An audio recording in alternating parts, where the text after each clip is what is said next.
Welcome to my YouTube channel, LJ Pags Travels. Guys, meron tayong i-vlog ngayon. Ito ay mag-clean tayo ng baril, maglinis tayo ng baril para prepare for practicing shooting guys. Ito guys, ito. So, ipapakita ko sa inyo kung paano ko siyang linisin, ano ang aking gamitin. Simple lang guys. Tara, let's go!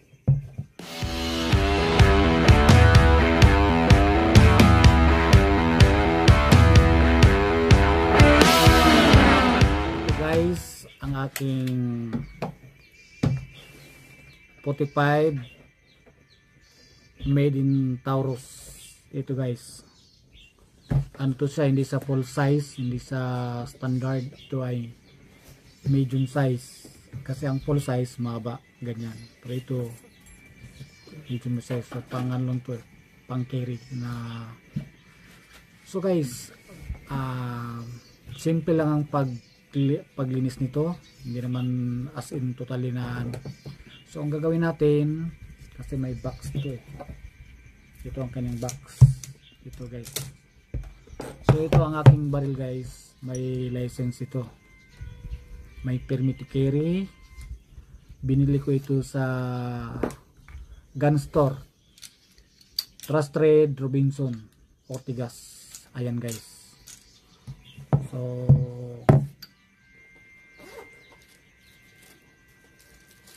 ipakita ko guys ang aking guys, kung ano lang, hindi naman totally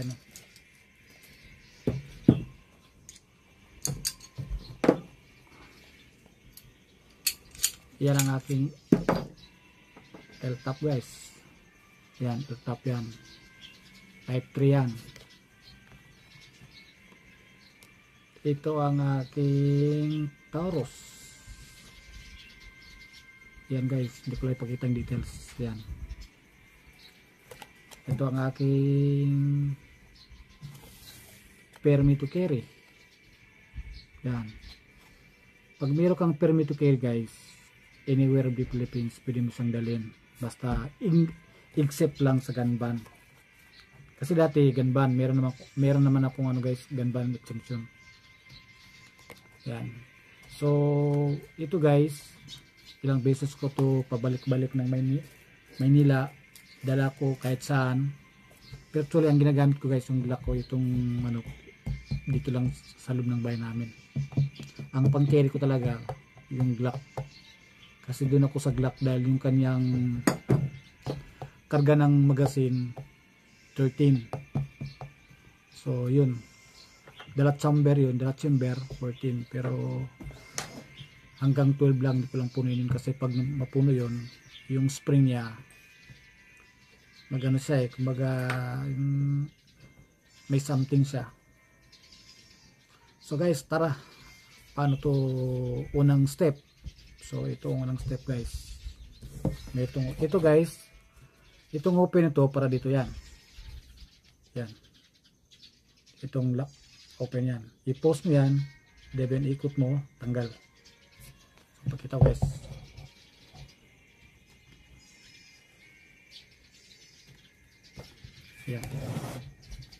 yan guys, yan post. Ayan, yan ang kanyang purpose nito guys. Pero minsan siyempre pag yung sanay na tayo maglinis, hindi na kailangan itong mga gamit, pero ito lang, ipakita ko lang sa inyo kung anong purpose nito, at ito ang kanyang function. Pag ganyan guys, so kita ko,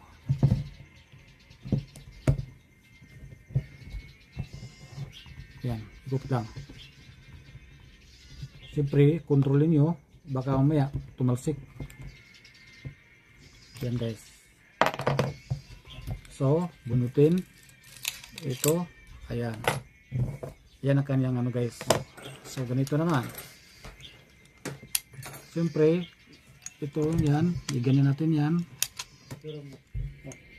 So, ayan guys. Ito, bunutin natin to.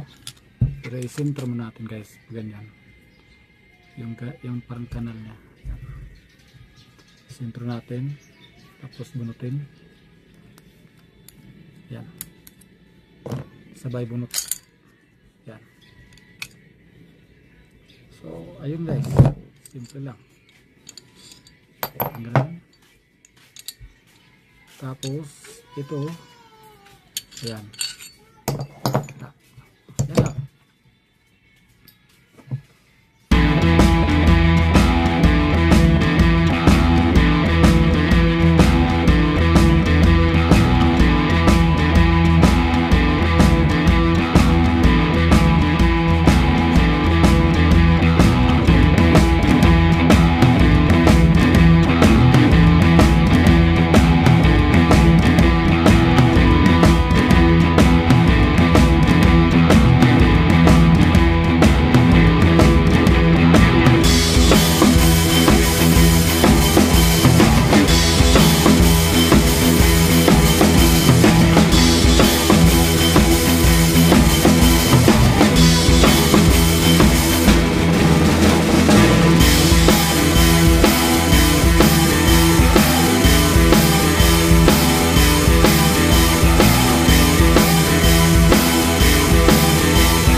yan, kailangan yung baril natin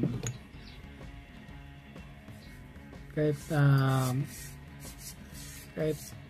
pag nag firing ka, siyempre pagtapos mag firing tinisin mo yan, siyempre may mga iwan na ano yan, yung ano ng pulburo guys. Tapos minsan pag hindi mo ginagamit, siyempre anong kalawangin yan, pagkabok alam, linisin natin yan. So nalinis natin guys. So next gagawin natin ay ibalik natin, no? So malinis na yan, wala yan. So may natin lagyan ng oil pagtapos ayan. So unang gagawin natin guys, ibalik natin to ganito, ito kanyang canyon, ipasok natin.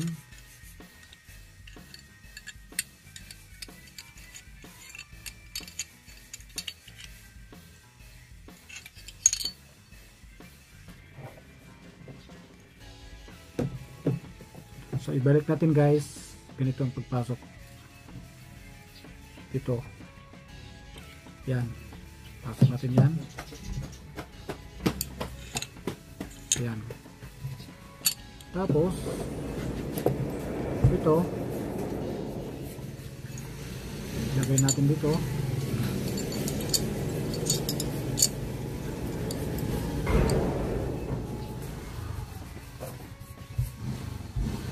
yan guys. So yan natin, open natin ito, ayan. Tapos ang kaniyang suser,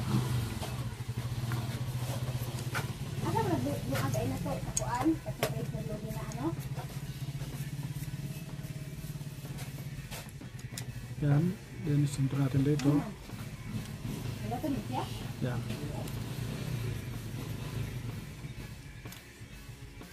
Pause.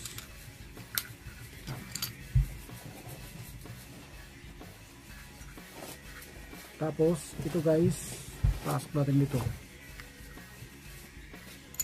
yan.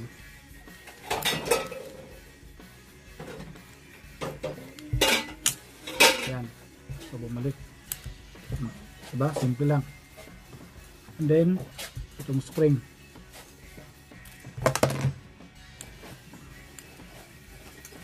pasok. Tapos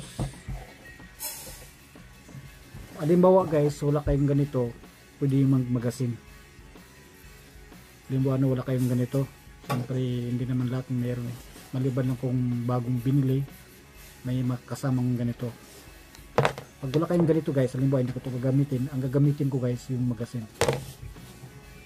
Ito guys, pakita ko sa inyo, ayan o, i-pause, tapos kuha tayo ng magasin. Kailangan tanggal natin yung magasin guys, baka magkamali ito, ipasok natin sa sa baril. Kailangan tanggalin natin ang bala for safety. Yan, so ibig sabihin walang bala, tinanggal ko. Baka mamaya maglagay ka ng may bala tapos kalimutin mo, then ipasok mo yun. Yan mga ganito yan guys. So ibig sabihin wala kayong ganito, yan, itong gamitin guys. Yan, ito guys, ito yung purpose ng magasin, yan o, ganyan guys, o. Simple, o diba? Tapos double check, diba, ganun ito. Yan. So then kailangan guys, pag maglinis kayo ng baril, kailangan kayo lang, walang tao, walang mga bata, kasi mahirap, kasi yung baril kasi dangerous yan. Kailangan double check, walang mga, yung safety first muna. So na-check natin, siyempre walang magasin, kakabalik lang natin, walang laman, check yung chamber, wala yan, di ba? Yan, so yan yan. Kahit praktisin natin guys na yung kamay natin nasa kailangan dito lagi. Maliban na kung pointing to trigger ka na. Yan. Para yung kamay mo, kahit nasa ano ka, masana yung kamay mo dito. Saka mo lang ilagay itong baril dito sa trigger pag ready to fire ka na. So ganyan ang maglinis ng baril guys. Simple lang. Ito. Double check ang laman. Okay. So pagkatapos guys, lagyan natin ng oil sa loob.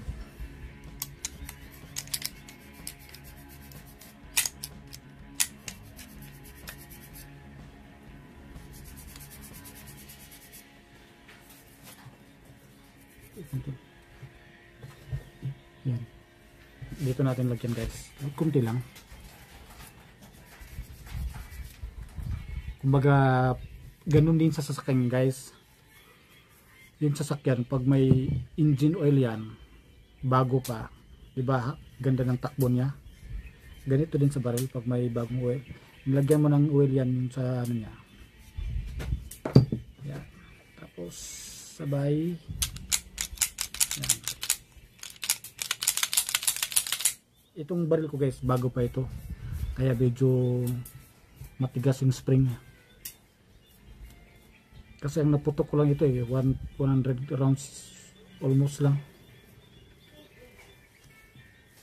Puro hardball lahat. Yan. Yan. So okay.